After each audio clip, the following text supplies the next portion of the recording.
Recently on Joe Rogan's podcast, there was a discussion slash debate. The tension was in the air between our guest today, Dr. Flint Dibble, and Graham Hancock. Welcome to Myth Vision, Flint. Hi, it's great to be here, Derek. Thanks.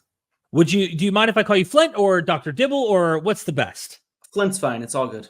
For those who aren't acquainted with you or haven't seen the debate, can you tell us a little bit about your expertise, who you are, and what you were doing on Joe Rogan's podcast?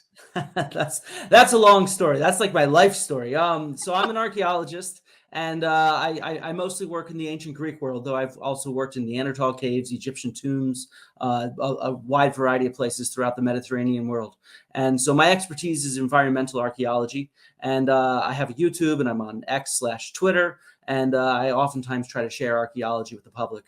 It's something I'm passionate about. And at the same time, a lot of the public always comes and asks questions about things like Graham Hancock's ideas. And so in a sense, when his Netflix show came out, I wrote a viral Twitter thread and things escalated. And it ended up being that I ended up on Joe Rogan to talk with Graham about his ideas and to try to represent an archaeological sort of point of view about those kind of ideas that he has about a lost Ice Age civilization. And so, yeah. Thank you for joining us and explaining that for those who may not know. It might pique your curiosity to go watch the debate yourself. It was like 4 hours long. It was worth it, in my opinion. This was the first time, I think, publicly someone representing mainstream academia in respect to archaeology combated Graham head on. Well, that's actually something that, look, when I was on there, I didn't want to address every minor point, but he actually was completely wrong. He said this was the first time. That's not true. He's had 3 showdowns with Zahi Hawass. One of the famous ones is when Zahi Hawass storms off at the start of one. However, he also had earlier ones in the 1990s with Zahi Hawass, one on a cruise ship off the coast of Alaska, which was broadcast on the radio. And so he doesn't like to bring these up. He also was invited, I think, to Penn State to have a conversation with the late professor, I think it was Garrett Fagan or Brian Fagan. And when he was billed as a pseudoscientist, he refused to go. And so he has had other sort of circumstances like this. I don't know why he tries to cover them up. They're from about 20 years ago or so, 25 years ago. Yeah. I have to introduce this in a way that people can empathize with what's going on.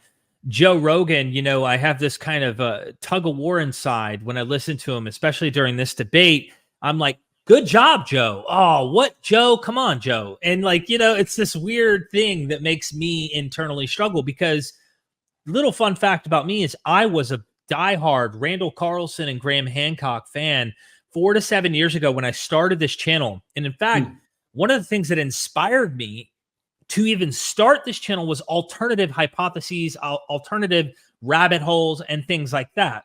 And Myth Vision started off as kind of a fringe scholar, like, let me find these fringe theories, fringe hypotheses to explain origins of Christianity. The Roman emperors created it, and it's all a conspiracy. And I did all of these things. And I started to mature throughout the years as I learned more about what actual academia said.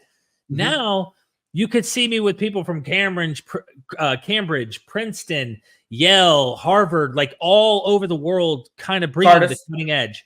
Yeah, exactly.